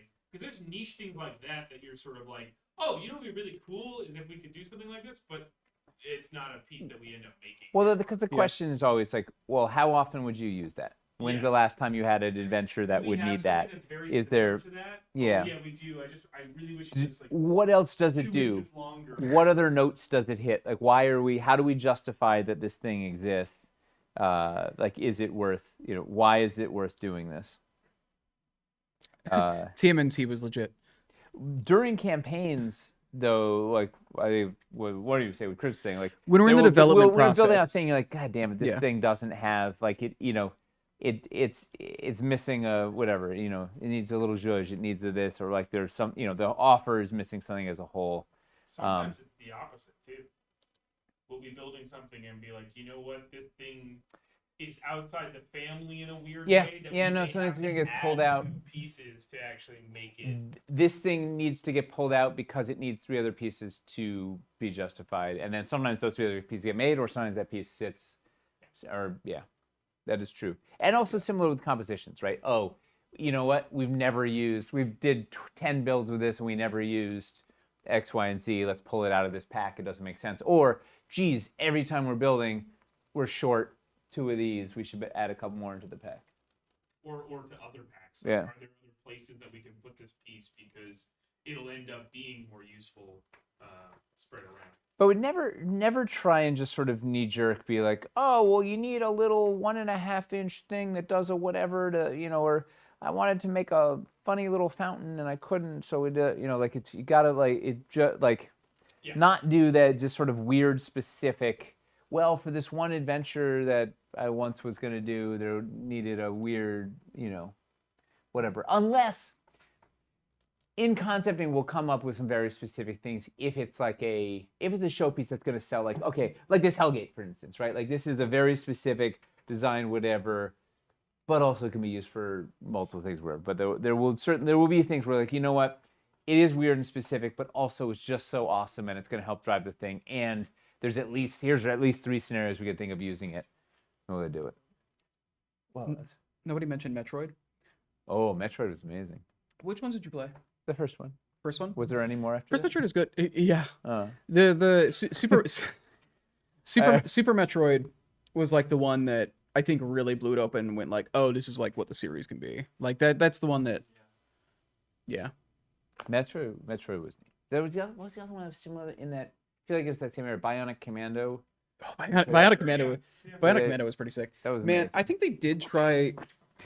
I think I vaguely remember them trying to make like And you a fight first-person reboot At of the it. end, you fight Hitler in a jar, right? Yeah. It's Hitler's brain in a jar and a robot. Like, come on. I don't know if it was first person. I thought they. I think at least third person. I gotta look up.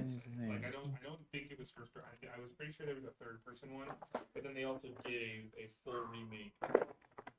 They did a hey, we're doing a new Bionic. They did Commando, 2009. And then they did a remastered Bionic. It was just like Whoa. Yeah, it was weird. yeah. They did a remaster in 2008, and then the new Bionic Commando came out in 2009. It was a third-person shooter. Okay. Haven't mentioned Castlevania. I mean, hey man, we just talked about Metroid, which is, We barely even talked about Metroid. yeah, dude, Prime. I wanna play through the Prime series again. How do Are you not a Prime fan? How do you play it through a game again? Is it just not your style? How you play it through a game again is it means something to you. Yeah. I think it also depends. I think or it. it's very fun. I Right?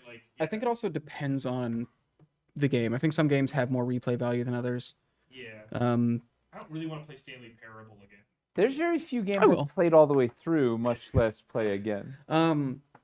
yeah, like the Phoenix Wright series are some of my favorite games, but when their whole thing is you solving like murder cases, once you know the answers, it's kind of hard to go back and really get the same thing out of it. So those kinds of games are harder to go back and play through.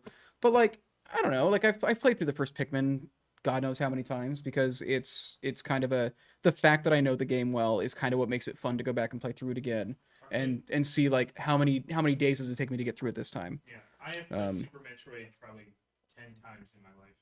Yeah. Start to finish. Do you know what Metal game? Gear Solid 1 as well. Yeah. Like 10 times start to finish. And that one is fun because if you play, it's so funny. If you can get 2 different endings, and if you get both endings, and then you play a third time, when you leave the elevator, there's like an elevator sequence in the very beginning of the game. If you get out of the elevator, he will disrobe his swimming gear, and then he'll be in a tuxedo instead of his SeaGeek suit, which is And you get to play the whole game in a tuxedo? That's awesome. Twice, and Then you get to play in the a third tuxedo. time, you got both endings.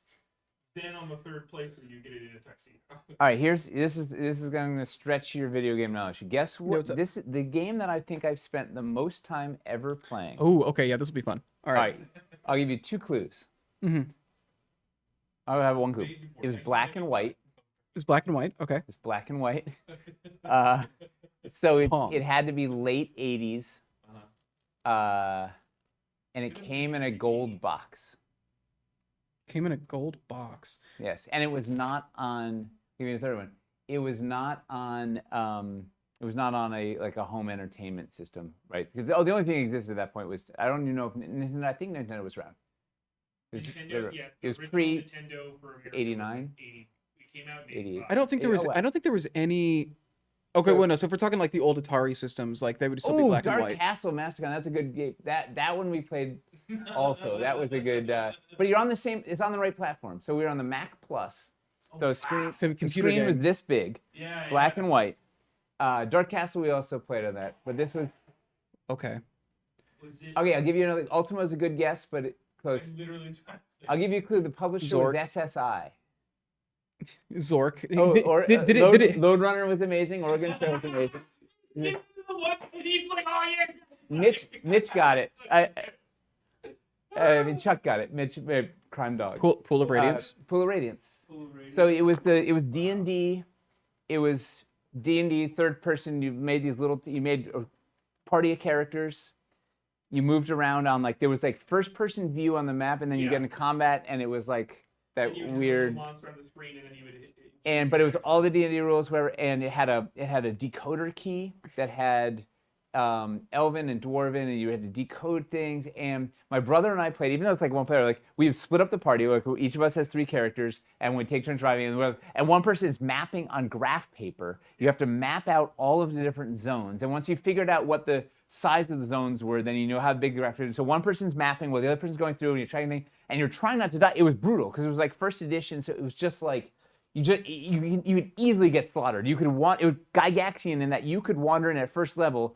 You could wander in to like a 5th level encounter if you wandered into the wrong part. If you wandered over the area where the vampires are and whatnot. So it was like you ended up having to just save constantly and reboot and whatever. It was just like It's a thing where it's unbelievable. there was a correct order Months. to do it in, but like you. They didn't tell you. Figure it out by Yeah. trial and error. They're like, well, maybe you should go check out the Goblin Cave, and you're like, but there's also a greater vampire over in the graveyard. We're like, oh, let's go to the graveyard. They're like, no, you die instantly. Like, but it was absolutely punishing, but unbelievably amazing because it was like the full D&D suite. You could Bard's customize Tale. your little icons, and it was like, yeah, it was really, really, really good. How old is the Bard's Tale series? Bard's Tale was amazing. Because too. there's King's a more modern Bard's Tale. Yeah. King's Quest is fantastic. Yeah. I've been wanting to play through. I've been wanting to play the King's Quest games with Avery because I think she'd really like them. both Bard's Tale and King's Quest were the 80s, I believe. But there's like Yeah. the 2004 Bard's Tale game. That's the one that I know. That was amazing. Yeah, like The other one that came, Might and Magic. The Gathering? No, Might and Magic. It was another. Oh, Heroes of Might and Magic. No. This predates original Might and Magic. It was like same thing. You made a party. You went through the first-person dungeon. You fought cool turn-based combat, whatever, blah blah. And then eventually they made Heroes based on the IP and whatever. Yeah. But it was just a D&D ripoff. Like it was just trying to figure out Sure. how to Dungeons, Dragons, Might and Magic. We got it. It's a Huh. alliterative like with an ampersand. Born. Yeah, that was Apparently- basically. Which always, Yeah. the first time I ever heard it, I was like surfer ninjas. Towards boards, bro. Yeah, Ultima series. Whoa, there were so many. Might I and Magic. think So good, so hard. I think the 2004 Bard's Tale might be completely disconnected from The original. the 1984 one, which is fascinating. It was really Just like neat. looking into it. Yeah. The Final Fantasy was a D&D ripoff. Yeah. That track. Dude, they had to stop using some of the like in the early Final Fantasies they would just use like straight up like copyrighted Yeah. like holders D&D monsters. Yeah. Love it. And then then it- D&D didn't have things like Bahamut or. He Yeah. ripped everything off. Guy has just pulled anything he could from anywhere. It's just to show me, like, oh yeah, it was like, including like the Adidas Demigods. Literally, he just straight up took Fritz Lieber's the Path for the Grey Mouse or stuff, the Elric stuff. Like it just threw everything in there without just no regard. Just like, yeah, it was just unbelievable. Wild West. Just yeah. If it's not nailed down, I'm just gonna put it in a book. Yeah. Like, well, it was nailed down, but yeah. Might and Magic's great. Mist. I never That beat- was a big. I never beat Mist when I was younger, and I've wanted to go back to it and beat it now because I'm pretty sure I could. Yeah. Dragon Warrior. But at the time, it was, like, Dragon the Warrior hardest. 3 was the game that got me to like get into RPGs. Dragon Warrior? Or, I mean, it's It was called Dragon Warrior 3 back then. That's right, yeah. It's Dragon Quest now, but like Curses Yeah. your Well, bonds. and technically it was Dragon Quest even in Japan. in Japan, yeah, but like for some reason over here they had to call it Dragon Warrior for a while. I don't know. Yeah, Hobbits Or they and just wanted to? Balrogs were in I don't D&D. That's right. Until they got to God, it was just I can't believe in the remake they took out Pachisi. Parcheesi? Yeah, Pachisi was like this board game, mini game in Dragon Warrior 3, and I was obsessed with it when I was a kid. Parcheesi, but just Pachisi, yeah. Parcheesi, a Parcheesi ripoff. Yeah. The poor man's. Maybe that's why they cut it. Yeah. The Parcheesi franchise came like- after them. Parcheesi's gonna. We've been playing with this for 4 games. I don't think we're gonna Big, get big it. Parcheesi was cut. Amazing. TSR owned the name Dragon Quest at the time. That can make That sense. tracks. Legend of Dragoon was wild. I want them to. It amazes me that they never did anything else with Legend of Dragoon. And they were already trying to push it to PS2, Yeah. and they were trying to get more third-party people on it because they were competing with Yeah. Dreamcast. Oh, The Parcheesi syndicate put pressure on them. The Parcheesi mob. The Parcheesi mob's coming for you. You know Yeah, what? Legend of Dragoon I think is one of the best. That's one of the best combat systems I've seen in a turn-based RPG. Some of the story is hard to go back to, though. Yeah, I mean it was. I played it again recently, and I'm like, I think for its time the writing was pretty good. yeah.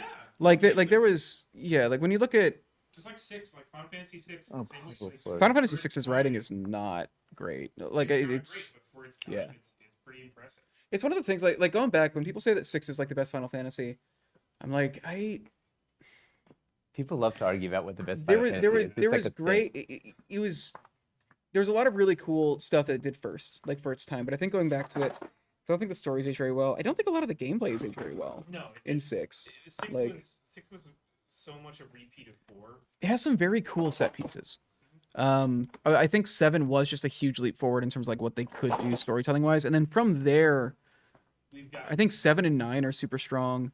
8 I need to finish so that I can speak to it more. I know it's not highly regarded, but I want I to. don't know if I would say yeah. that in the sense of like, I think at one time I would have said that when I was younger that Yeah. that it wasn't highly regarded, but by this point, I think enough people actually do love it and cherish it. I think the big one is like the same difference of 10, where it's like 8 and 10 are both, if I recall correctly, they are both Tetsuya's direction. Mm. I think he directed both. So 9 both of 9 them have time travel. 9 was Yeah. Sakaguchi's last time directing. I think after Yes. 9 is when Sakaguchi stepped away. Yes, but 8 Um, was I think Tetsuya's first like either main writing. Yeah, acting 'cause or they- whatever, and yeah. both of them are love stories. Nate doesn't use the little tile pokey tool. Heresy. It's just a lot of work. It requires going to get it. Yeah. Yeah. Yeah. Why do that when you can just bang the thing on the table and knock them out? Like, who needs the elegant solution when you can? What else is the little dagger next to 4 if not to poke Oh, yeah. the holes of the... Or I can just bang it on the table until it falls out. Like, It it's keeps coming back to the banging. Of the... it just is there. I never played 7 because I didn't have a PlayStation. By the time I had an Xbox where I could play it, I was so out. I wanted to go back and play 7, but I don't want to pay full price. Don't play the remake to get the 7 experience. Play the 7 original first and experience. then play the remake. Yeah, and I'll the say that. original, I think is only $12 or something like that. It depends on how you want to. I wish they would just do like an actual good remaster of it. I wish they would just do that. I wish they would just actually like. What do you mean? I wish they would just actually do like a modernized like do Oh, you mean like what they did with 4 and what they did? with- do some quality of life improvements, do some graphical improvements. Like Sure. yeah, I wish they would do that. Well, that's what the mod community did, right? Like, The mod community did it. Yeah, yeah. If you could mod, like you can do that. Oh, NPC Charles going with the Warcraft 3. That was another one. Warcraft 3 and StarCraft. Yeah. I remember Warcraft 3 going was over to a friend's house. Do you remember? God, did you know Remember God? Eddie Wojtek in Yeah. like back on Yeah, you did? Yeah. Eddie Wojtek. Yeah. You I don't get a remember- name like that. No, remember- it's so I good. remember It's like going a to- scriptwriter's writing it down right now. Yeah. We lived pretty close to each other. I remember going to his place, and that's where I saw StarCraft for the first time. And I was just like, "What?" And that was like my first time like getting exposure to that kind of game. Yeah, those kinds of hate crimes. Yeah, I was just like, "Oh, this is addictive. Like this is right. this is yeah, this It's is wild." good that I don't have access to this. Yeah. Seen him do like a Zerg rush for the first time. I'm like, "Oh no. Oh, this is like oh this is powerful." Is that why you chose the Skaven? Yeah, Skaven are kind of the Zerg rush of yeah. No, I chose 100%. Skaven because I thought they'd be easier to paint than the Gloomspite gets, which I think Forgot how many models. The problem, well, I didn't realize that I would need to paint 3 times more models than everybody else if I did Skaven. The top ranked Warcraft Warhammer player in the world this weekend played 180 clan rats. Yeah. Jesus.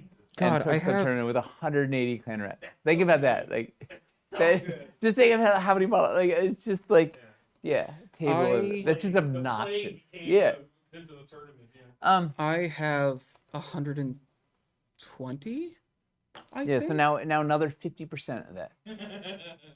It's just absurd. Add another- Yeah. No, it's silly. I have a question for the chat. Okay. So now that people have had some time to play with Lowtown, what's your favorite piece from Lowtown and why? Or it could be a system, I guess, if you want to whatever. Like was there something in Lowtown's been a game changer for you? It's wow, this is life changing. Scaffolding. Didn't have to wait for the end. Badger rug. Oh, the Badger Rug. Who put the Badger Rug? That's a good Thatch one. roof. The half of a floral, because that's all I got. Did we? CMT. Hey. What's that? Did we? that? Did we? Did, yeah, never mind. I won't Ties talk them about it. together. I won't talk about it. Biscuits. Roofs. I thought about talking about rugs. Hidden wall. What about the rugs? The people you like know that rug that we didn't end up. The rat rug? Yeah, the rat rug that we didn't. Did we show that in Lowtown? Yeah, because it was a stretch goal, I think. It was a stretch goal. Yeah, It's I one love of rat rug. it's one of the things that we didn't end up getting. Parquet floors look great. I agree. The wood pillars that came in the 2x4. Hidden bookcase, hidden wall. Yep. Roof system. Chonky, easy to use, looks great. Thatched roof. Thatched roof is getting a lot of love. The curtains don't match the rugs. The hidden bookcase. Hidden door bookcase is Look, good. it's Double high good. walls. The double highs are really fun to work with. Scaffolding. I think scaffolding's my my MVP. What's it? 'Cause that's like a whole system instead of just a piece. I didn't get enough scaffolding. I mean, scaffolding's my favorite Yeah. though. I'm contractually obligated to back scaffolding. The plank. The plank, the new humble kitchen plank. piece, beautiful. for Oh yeah, sure. the kitchen is like probably one of the best vignette pieces we've ever rope done. bridge, definitely a standout. It was a real. I love just sticking that guy over a river. It's just danger. Like He's you put really that it's thing it's out- really easy to drop in like any environment. Yeah. Yes, especially you throw a couple pillars and thing. Water wheel. 4 water wheels. That's enough to make a vehicle. The banister posts. Yeah, they're really neat. I forgot about the kitchen. Also Yeah, a place. it turns out we made too many pieces at once, so it's hard to remember it all. The narrow 4-inch scaffolding piece, to be specific. Yeah, yeah. Because also danger, right? It's like it feels like the bridge. It's just that, yeah. Very easy to get pushed off of. Like the extra pictures for the picture frames. frame. That That's was a bold fun thing choice. I forgot.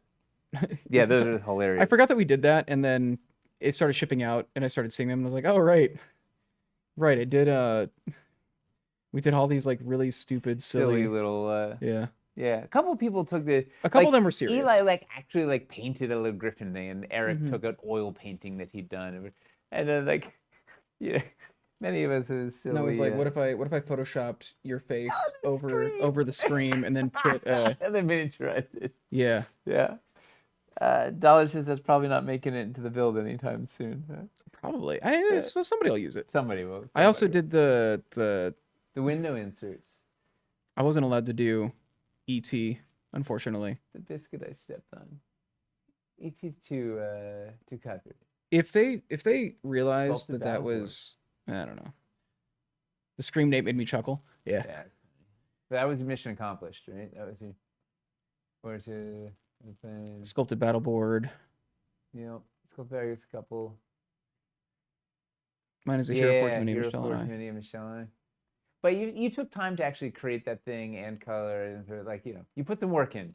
I put Chocolate's a good 5 minutes into clipping your face out and putting it over Edvard Monk's 5 whole the minutes. scream. Yeah. Yeah, and then I went up to the You put something in to the sky, effects, and right? I put like just an oil painting effect Yeah. over your face to blend it in a bit more.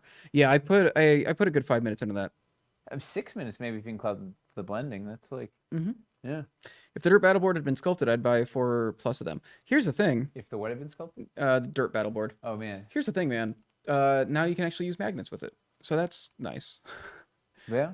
I think that's It's worth it. it's a bear. The sculpt. Yeah. The process of doing a sculpted battle board, like that's one of the most expensive molds we've ever done. I think like it's just such a massive, chunky. I think the elevation platform is. I mean, nothing is ever going to be the elevation That's platform. that's That the was reigning champ. Yeah.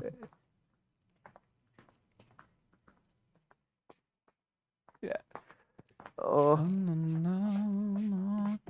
Any chance we'll finally get some of those sculpted battle boards unpainted? They weren't available unpainted in the Kickstarter. I can't remember why. I know there's a reason for it. I cannot for the life of me remember why. But I know it was brought up a lot during the campaign.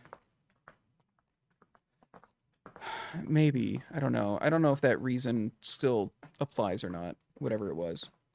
What was the question? Yeah, hoping that we'll have unpainted of the cobblestone battle boards at some point. I can't remember why we didn't, and I don't know if that I can't remember means we either. never will. There was a reason. I don't remember why. That's the thing. There's always a reason. May not be a good reason, but there's always a reason. What would people like us in the future in like 5 years when we go back to Lowtown? What would people like us to? 5 years is ambitious. Yeah. What would people like us to do an expansion for? If we go back to Lowtown before doing Hightown, Hey, I know. I'm just saying. like I'm just trying to make it feel like a long ways in the future, whatever it is. But like, what should we expand upon? the lampposts. The lampposts are good. Oh, Lampy was like Lampy. More fieldstone. Adding some additional fieldstone shapes might be fun. Cause yeah, they didn't really get. They got like the new double highs. and they got some narrow. Oh no, they didn't. 'Cause That was already there. one. That was Advanced Yeah. Builder. Didn't they got a narrow window? That was new. Narrow window, and they got the lion arch.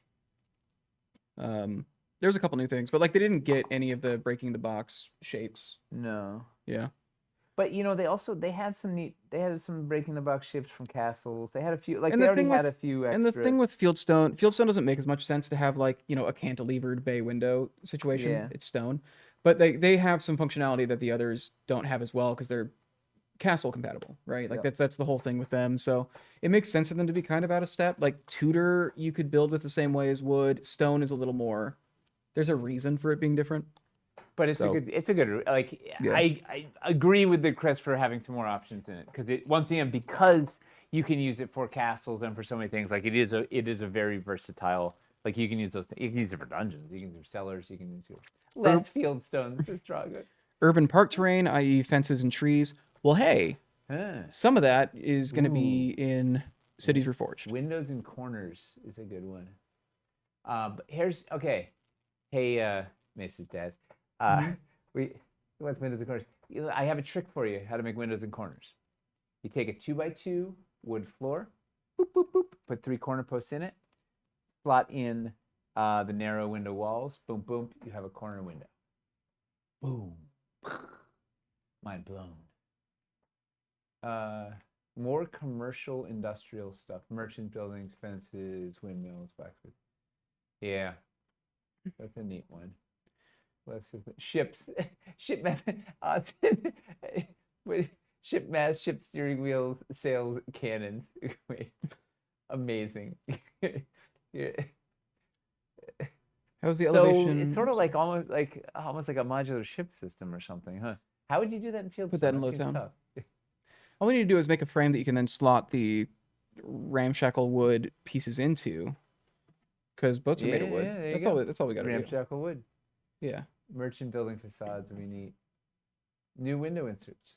Okay, what sort of window inserts would you like to see? That's a good request. Ships. Yeah, ships windows. Addition of cobblestone floor shapes, cobblestone floor curbs. Yeah, we could do cobblestone thing could be urban elevation felt like half the system. And I was surprised when you said it was complete, especially some ramps, wide staircases, banisters, fountains. Well, oh yeah, it's complete in that it can build a good variety of bases. But yeah, like we could add 30 more pieces to the urban elevation, like for sure. Like there's no end to what we can do with it. You're 100% right. Like it could go forever. It works. It has between ramps and stairs. There's 2 different ways to get up and down. There's ways to go 1-inch high and 2-inch high, and it plays with the cobblestone. So it does, it has enough to do. But you're right. There are a lot of ways for it to go. Cat. Oh, a cat or a pie in the window. That's cute. Portholes. That would be pretty cute. Sculpted rivers for the city. Love it. More stained glass. Still hoping for those reliquary stretch goals. Double high stained glass. Yeah. Modular domes. Center window. Oh yeah, center windows. That's for sure.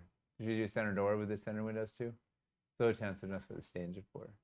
Curves, lots of curves. Square. Curviness. Suspended chandeliers. I think at one point we were talking about like ways to possibly do rafters. Michelle sketched out a thing. There was like, that was enough for Hightown, double highs. The problem was being able to play in a space with sculpture. Like it was not feasible. But there are sketches. We started going down that rabbit hole because Then you could drop the chandelier and something because it also had to be LED, right? So we were like the illuminated LED chandelier. Like, come on. Modular LED pieces of any variation. Sculpted wilderness road. Ghost faces. Yeah, to the ghost faces and windows. Ooh, that would be a cool, creepy that's pretty insert. sick. Like if you had a plain window insert and then one that had a little face in there, you could have like all of them plain except the one with a face. That's super creepy. I love that. Stone walls that you can put ivy on. Suspended chandeliers so that walls. Steep stairs. Even steeper. Dangle room too. Chandelier, wouldn't you make it the same as a driftstone? We'd want it to be hanging. Suspend it and have it LED and whatever. Yeah, because it's harder. Because we wanted to be able to have NBC. You wanted to have like the big bad guy under it, so you can then drop it on them or whatever, or swing off it or something. Working trapdoor. That's a fun one. Oh wait, well let me ask you this. Okay, Dragus, how many times have you used the working trapdoor that's in the gatehouse of the castle? Like used it to act as an actual trapdoor that drops them in. There's a company several years ago that was working on wireless electric for tabletop gaming. Wireless electric for tabletop gaming. Oh, somebody used it once. Yeah, we were talking to some folks about a wireless solution. The big problem is the electric field is disrupted by. So you could put slugs in instead of CR2032s, and then set up this fence around it. It would wirelessly get electricity to all of them and turn on the LEDs. One switch, everything go on, everything off. Awesome. Disrupted by large metal plates, such as terrain trays. So it was a real non-starter. Oh, city snow and ice. That was cute. Like the ivy. Make it magnetic and make it a big arm.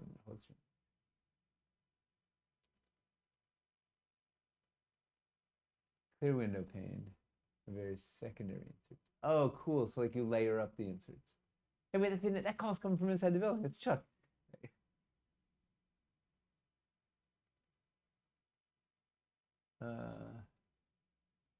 Yes to city, snow, and ice. A good, yeah. Just don't use these near large pieces of metal or magnets, all right? Oh, that. Just don't use these large pieces near metal or magnets. There's a ton of. Oh, yeah, Finley was telling us tales about wireless LED madness. I'd rather see move in a different direction. Dwarf Town, Elf Town, yes, Hobbit Town. Icicles, facades. Yeah, other types of architecture would be really neat. 100%. Which I guess is, the point of Modular buildings. Hightown and stuff as well. Yeah. It's like the point is to get into like different. Yeah, trying to have it feel right, different, so you can have once again have a huge variety in your city. More facades for other species would be great. Yeah, the point of the facade system is that it should make it easy to customize things pretty quickly. Swap stuff in and out. Particularly if you then sort of cross-pollinate the facades and put one, like, just because it's designed for wood doesn't mean you can't put it on your tutor or vice versa or whatever. Water tower, clock tower, windmill. Those are all fun I think and we thought of expensive and big and yeah. but all super cool. Another roof that integrates the fogger. Those are definitely vignettes that we thought of. Dwarven pipes. The only challenge with the fogger roofs is they just have to be big. We were looking at originally in the modular roof system. Toby sort of mocked out a section that would be a fogger, have a hole for the fogger or whatever. But we realized in order to actually hide the fogger, it becomes a whole thing because the fogger is 4 inches. So it was like actually like trying to build it into the modular roof was just like it just became too hard. So making it one piece made a lot of sense, but it's just a big chunky piece. But also it's an awesome piece. Graveyard stuff is really good. Fire peg hole inserts. Turn your building into a giant mimic. Oh my goodness. A mimic door? I would love that. You should be able to do Monster House. Is Monster House what it was called? Pipes. Sci-fi pipes for your fantasy. It's true. Yeah, Low Monster roof House would be nice to get. Yeah, shallow pitch. Never. If cinema have a game the week that occurs in a mimic house. I never saw Monster House, but That I've was never a movie, right? in like 2006 apparently, and I've never forgotten about it despite never seeing it because I remember the trailers had one joke in them where I was like, that's one of the best jokes I've ever heard in my life. Ooh. And I think about it all the time. Runs Dan on Harmon farm. wrote it? Wow. Okay, that actually makes sense. So they're the monster house is screaming at them, and it's got like a. Have they gone inside, like the door is a mouth and they go in it, or? They're standing out in front, and like it's roaring, and like it's got a chandelier like in the back, kind of waving around like that. And in the back of the mouth, like in the back of the mouth, and yeah. one of them points at it and is like, "That's the uvula," and another kid goes, "Oh, so it's a girl house," and it's. Boom! I've never. Cue it up. Man, Stream it right now. I've never. Is it the uvula one? Yeah, you know exactly what I'm talking about. That's an all-timer joke. Magic Flying Moron. I've thought about that joke so many times. Phenomenal joke. It's just slid it into a kids movie. It's so good. It's very Animaniacs. Animaniacs, amazing show. Yes, I haven't seen the reboot. Magnetic Mimic Wall is a good. You know what Chris is watching at work tomorrow. Time to watch anyway. Screenplay by Dan Harmon, Rob Schraub, and Pamela Pett. Wow. You know what I need to do? I need to invade the. First season of Reboot was good. I need to give it a shot. Good night, Tyler. No, fingerprints. That's the joke we do all the time. Is the fingerprints joke from Animaniacs.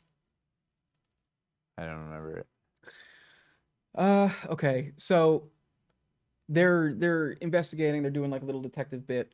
They're looking around. He's like, dust for fingerprints. And some stuff happens for a bit, and then Dot's like, I found Prince. Pans over, she's holding Prince. Like the musician. And yeah, Yako's like, no, fingerprints. She looks at him, she's like, I don't think so. And he just looks so disappointed. While she's holding Prince. Oh, and he looks devastated. Yeah. And that's also rapid fire, right? And then they come to the next thing, and you're like, yeah, just right over the amazing. Just a phenomenal, man. Amazing. Yeah. I'm sure that whoever Magic Flying Moron is, they know, like they have logged like the same like generation defining jokes in the back of their head that I have. So good. Maybe more stuff to make Lowtown able to be Orc or Goblin Town. Making like wooden palisades would probably go a long way with that. Being able to do just like I have a bunch of stake like I know we like had explored palisades as part of Lowtown. Yeah. Interestingly, the thing that kind of killed that a little bit was Frontier scored very poorly on the survey that we'd sent out around then, and listed like palisades in there, which is like, so we backburnered it. Yeah. Sometime when we do mild lands, or we get the frontier palisade in there. All right, we should wrap this thing out, right? Probably should. You guys gonna yeah. have enough room in your luggage to bring this all? We're gonna ship a lot of it. I Yeah. think a lot of it we're just gonna pack up and UPS it over, and then we'll pick it up when we get in. Finley and Rabbit watched how carefully we pack stuff on the way back from UK Games. One of my favorite things we've ever done is the Dumped it in. video of Hamster packing up after our first Adepticon. All timer. He's just like, all right, so we actually got a very specific method for packing up a Dwarvenite. He just Pour it in the case. his delivery is so good on it. He's like, It's almost like he was classically trained to be. Yeah. you can really tell he's done performance. Shakespeare before when he's Yeah. when he's tossing trees into a suitcase. I mean, he was in a Shakespeare movie. Yeah. Yeah, we can't repeat the I title here. cannot but yeah. believe I can't believe he worked with them. If We you guys can't- look up a Troma Shakespeare movie, Hamster's in it. I can't believe he's worked with Lloyd Kaufman. I can't say, man, he's like got like top billing on it too. Look up Troma, and it's a two-word title. First word is Shakespeare. Yeah, we can't say it on here. Second word begins with S. Yeah. Pretty amazing. He did that Yeah. a while back. He Yeah. just worked with Lloyd Kaufman. And then he Wow. didn't want us to go to the premiere because he was embarrassed. Yeah. I can't imagine why. It's it's a trauma movie, you know? Yeah. Amazing. Reception. You A can reviewer for- you can tune in tomorrow night and you can heckle him about it on Hamster's Hobby Hang. the reception part of its Wikipedia page. A reviewer for Consequence remarked that the film delivered the cheap look, dumb jokes, and gross-out imagery which appeals to those with the taste of teenagers and for which trauma is known. A reviewer for Dread Central said that the film provided horrible puns, disgusting gags, and family fun. And family fun. I don't know about the last bit. I don't know about the last bit. Oh, that's a good final question to go out on. Is Yeah. How do you pack for travel? So we break everything into zones, take pictures of the zones, then put it into a bag. So then when you unpack it, you just take this zone, you look at pictures, and you rebuild that zone, and you do one zone at a time. And then those bags all go in like a big Pelican case. Yeah. So we will. So Hamster's Hobby Hang tomorrow night, Mm-hmm. and then we will be back. Next week will be our last stream until Adepticon. We'll be off. For Yeah, Adepticon. the Wednesday after will be supposed to be in Milwaukee. So Milwaukee. So hopefully we'll see some of you there. But we'll see you guys next week, and thank you so much. It's always fun having everybody yeah. hang out. Watch. We made a little progress tonight. Yeah. All right. Good night, everybody.